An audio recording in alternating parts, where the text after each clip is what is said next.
Bonjour, bienvenue sur la chaîne. Donc moi c'est Jérémy, votre coach sportif. Aujourd'hui, on va parler des pires erreurs que je vois chez les personnes de plus de 35-40 ans qui veulent perdre du poids.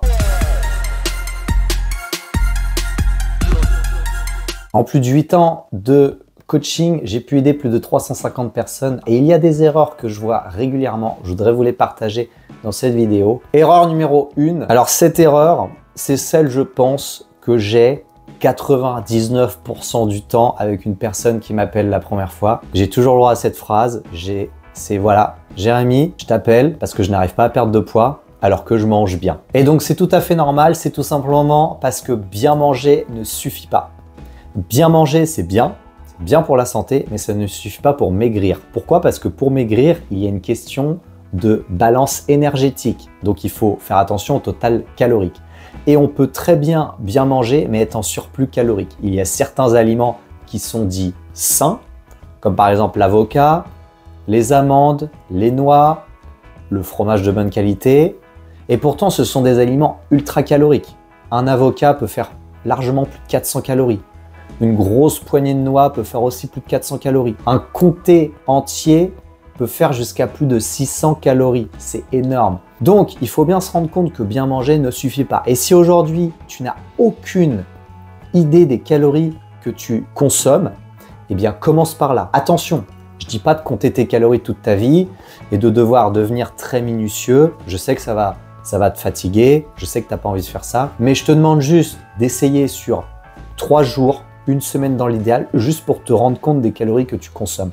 Et déjà, ça peut te permettre de comprendre certaines choses. Tu fais ça sur une petite semaine, tu vois ce qui se passe et tu adaptes si besoin. Donc pour ça, il y a des méthodes très simples. Aujourd'hui, il existe des applications gratuites qui sont très bien. Moi, par exemple, j'utilise MyFitnessPal et tu vois combien de calories tu consommes aujourd'hui. Attention, sois honnête avec toi et essaye de prendre une journée vraiment qui correspond à ce que tu fais d'habitude et pas une journée où spécialement tu fais attention. Erreur numéro 2, sous-estimer les écarts du week-end. Ça aussi, c'est quelque chose que j'entends souvent. C'est qu'on me dit « Jérémy, je comprends pas.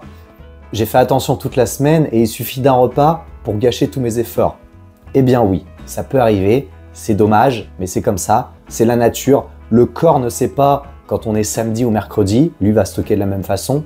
Donc toi, peut-être que tu es en relâche le week-end et tu dis que tu as bien bossé la semaine et que tu te dis que tu peux profiter de ce moment et tu as sûrement raison. Mais le corps, lui, s'en fout. Le corps, lui, va stocker de la même façon. Donc, si tu crées un déficit toute la semaine de 500 calories, et donc à la fin de la semaine, ça va te faire un déficit de 2500 calories, mais que si le samedi soir, tu t'envoies des biscuits apéro, 10 verres d'alcool, une bonne tartiflette et un gâteau en dessert, tu nous exploses les 5000 calories, eh bien, tu as gâché ton déficit des 2500 calories de la semaine et donc tu as gâché tous tes efforts de la semaine.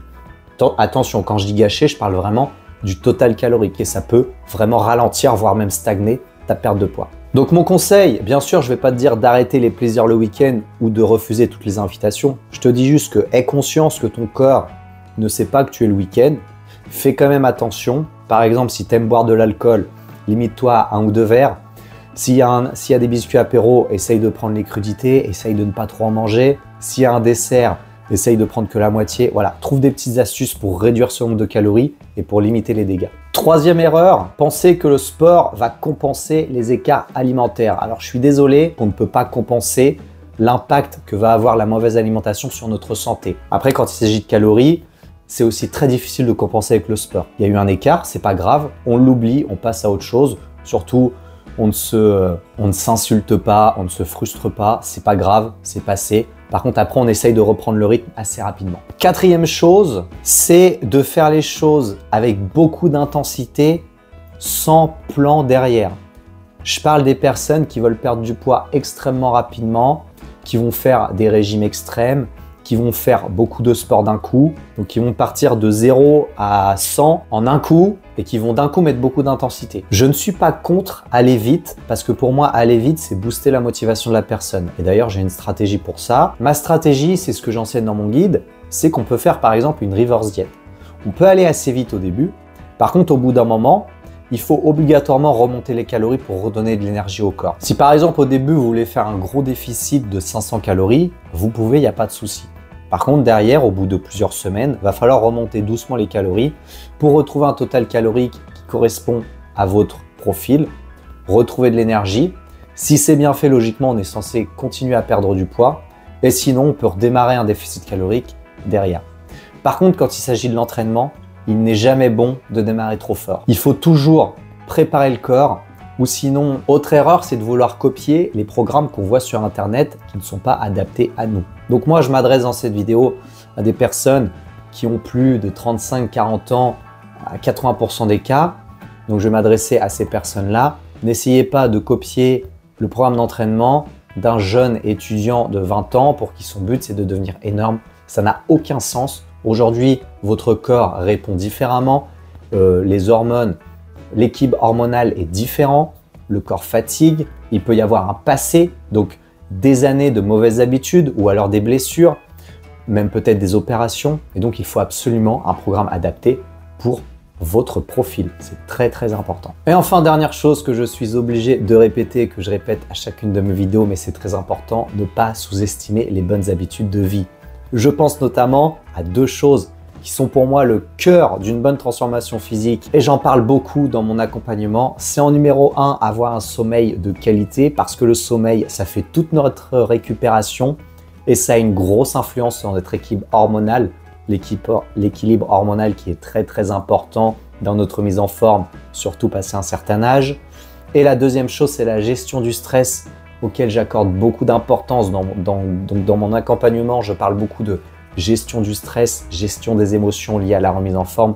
Pour moi, c'est une base aussi essentielle à mettre en place pour tout le monde, pour avoir une remise en forme de qualité. Et surtout aujourd'hui, pour les personnes qui sont parents, cadres, dirigeants, qui ont vraiment un niveau de vie élevé, qui ont beaucoup de responsabilités, qui ont beaucoup de contraintes, beaucoup de problèmes, beaucoup de stress, beaucoup de choses à gérer. Le stress, ça veut dire qu'il est sécrété en excès. Le cortisol est sécrété en excès tout le temps, tout le temps, tout le temps. À la base, le cortisol, c'est une très bonne chose. C'est pas néfaste du tout, c'est naturel. Le problème, c'est qu'avec notre mode de vie actuel, le stress est chronique, le stress est sournois. Et donc, ce niveau de cortisol est sécrété tout le temps, tout le temps, tout le temps. Il est élevé tout le temps. Et ce qui fait que ça finit par dérégler beaucoup de choses dans notre corps et rendre notre perte de poids extrêmement difficile. Donc, si aujourd'hui, on ne met pas de protocole pour réduire ce cortisol, c'est un peu comme si on voulait surfer un tsunami. On est sûr de ne pas réussir. Dis-moi en description si tu penses faire l'une de ces erreurs. Je serais très curieux de savoir ça. Si bien sûr tu veux plus d'infos sur l'accompagnement, je te laisse aller voir en commentaire. Je te laisse aller voir en description. Tu auras des liens vers le bilan, mon site, etc. Un grand merci d'avoir regardé cette vidéo. N'hésite pas à t'abonner, liker ou à commenter si ça t'a plu. Et je te dis à très bientôt pour une prochaine vidéo.